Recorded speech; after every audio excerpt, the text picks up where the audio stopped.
BAM is building assets and memories, so us ourselves are building the assets. We need a good attitude to have a good education. And by building a good attitude, you need assets, and that's what BAM does, builds assets. We meet every Sunday because I love coming every Sunday and seeing all these people. It really does, it builds a sense of community, and you do get to know them well enough to call them like your family. Like they are the people who you look forward to coming to see on the Sunday night to like talk about what you want to do, your team. We're starting off with a game of dodgeball just to kind of like warm everybody up. We'll be coming back here, we're playing a game called Not on My Street, and it's basically like to see the initial judgments people have of certain people, like policemen or like doctors or single moms or just like gay couples. Who is a policeman to you? What does he represent? It's the iceberg analogy where you see the tip of the iceberg and we make a lot of judgments based on very little that we see about people. And we all know what happens when you misjudge an iceberg. You definitely change like your stereotypes after you get to know the person. In a few minutes, they're going to be taking the tape from these lines and they're going to be spreading it all across the gym. And it's that everybody who has a stereotype, it bothers them. We all have a stereotype that we want to shed, or we want people to see us as something differently, or we want them to understand who we are. That's the thing with labels, it limits you to one thing when there's many dynamic sides to all of us. When you grow up and you get a job, learning those communication skills with people, how to not judge your employees just based on your first reactions, how to want to build relations with them, and better, I think, even the business place, this is the first step into it.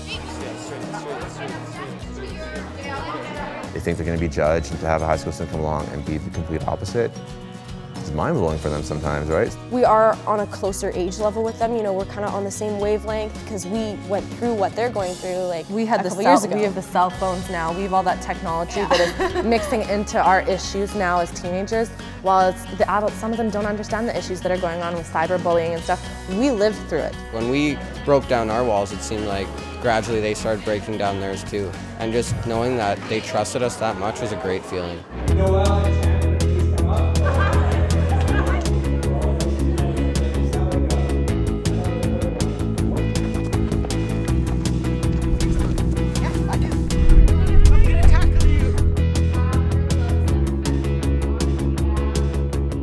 Get up and be like, okay, maybe I can do this, and then she'll do her thing. For some, doing this dance routine is more challenging than standing up in front of a room and talking about themselves. 3,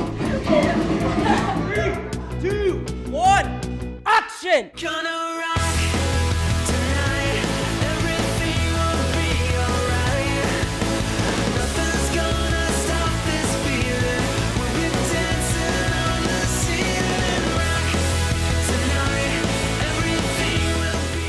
Everyone, we want everyone to push out their comfort zone a little bit where they feel safe, but then we can reflect on and then, hey, that felt good actually to do that.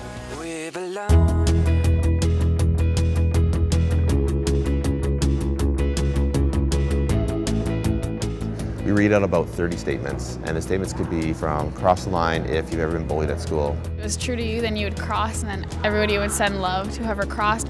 Yeah, it was kind of hard because like you didn't know who was gonna cross, so it was kind of just like, well, I don't know if I should, and then you'd cross and you realize like people that you never thought that would be like that totally, or just going through the exact same thing.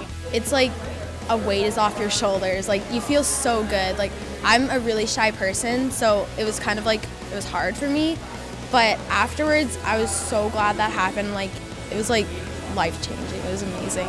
It makes us more aware of how hard it is for some people's lives. And like, we think we have it tough, but we have no idea what they're going through. And this girl like got up in front of 100 kids and was like, she apologized to this girl. She's like, I'm sorry, blank, for not being a good friend, and I hope we can be friends again. And they hugged it out, and like, oh man, I was like on the verge of tears. Like, I'm gonna cry right now. Like, it was so moving.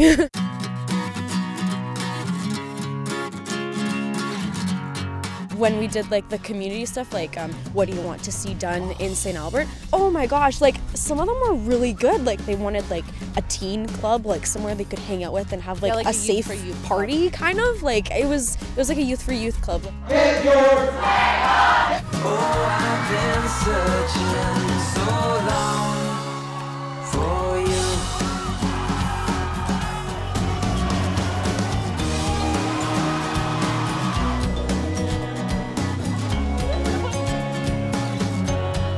This is totally youth for youth because like it's the city of St. Albert and Ben included saying like, here's the tools, guys, do what you need to do to get your word out, and it worked. I really think we completed something good, and everybody, when you said, hey, who wants to join BAM? Wasn't that like the most awesome thing? All of them Everybody put up their raised hand. It was just a fantastic experience, and I'd recommend it to everybody.